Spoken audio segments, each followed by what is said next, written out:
రైలు ఎక్కినామంటే అది చుక్ చుక్ చుక్ మని పోతుంటే మంచిగా అనిపిస్తది. అది ఉయ్యాల ఊపినట్టు అటు ఇటు కదులుతుంటే హాయిగా నిద్ర పడతది. బాత్రూమ్‌లు చూస్తే గబ్బులేస్తదనుకోండ్రి అది వేరే ముచ్చట. సీట్ల పండుకున్నంత సేపయితే హాయిగా అనిపిస్తది.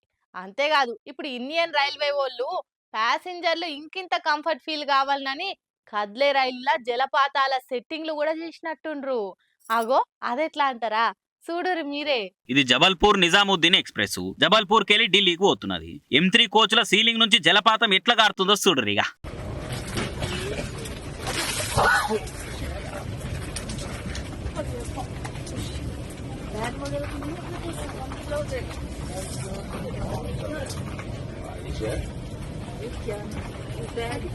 పాపం ప్యాసింజర్ బ్రదర్ బారిష్ నీళ్ళకెళ్ళి బట్టలు తడవకుండా ఇట్లా తంటాలు పడుతున్నాడు చూడురి.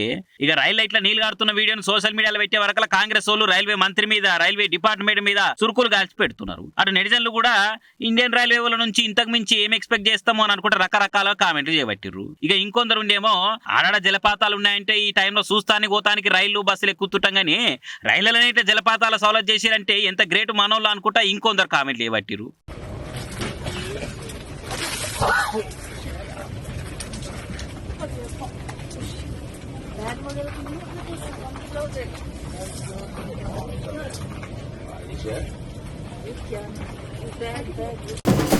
వరద బాధితులను చూసి ఎవ్వరు కసురుకోవద్దు.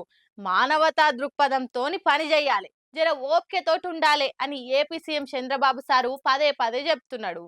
అయినా కూడా కొందరు ఉద్యోగులు నిర్లక్ష్యంగా దురుసుగా ప్రవర్తిస్తుండ్రు ఇట్లా బాధితులతోటి.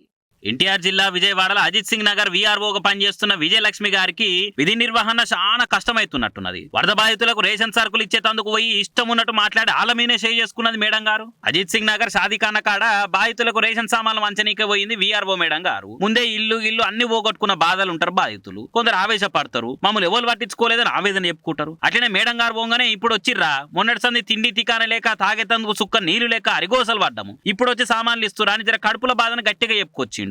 ఏంద్రా మా మీద గయ్యగాయలేస్తున్నావో అని వీఆర్ఓ విజయలక్ష్మి గారు యాసిన్ అనే టాయిలెట్ చెంప మీదకి పల్లున కొట్టింది. అక్కడున్న పోలీసులు లొల్లి పెద్దగా అవుతుంది కదా అని ఆమెను ఆడికెంచి తీసుకుపోయారు. ఇక ఈ సంగతి కలెక్టర్ మేడం దాకా పోయింది. మేడం వీఆర్ఓకు షోకాజ్ నోటీస్ ఇచ్చింది. జరిగిన ఘటనకు 2 రోజుల సమాధానం ఇవ్వాలని నోటీసులో చెప్పింది. వరద బాధితుల ముచ్చట్ల ఉద్యోగులు నిర్లక్ష్యం చేసినా బాధ్యత లేనట్టు నడుచుకున్నా చర్యలు తప్పకుంటుంటే చూసుకోరే అని కలెక్టర్ మేడం వార్నింగ్ ఇచ్చింది. మరీకింత ఓపిక లేకుంటే ఎట్లనమ్మా? పబ్లిక్ పైసలు జీతంగా తీసుకొని జీతాల లెక్క పనిచేయాలి గానీ గిదేం తరీకా మండిపడుతుర్రు ఈమె ఎవ్వరని చూసిన నెటిజన్లు.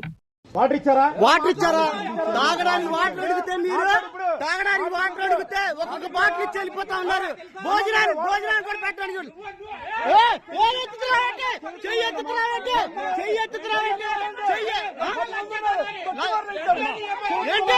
మాట్లాడమాకే పెద్ద పెద్దగా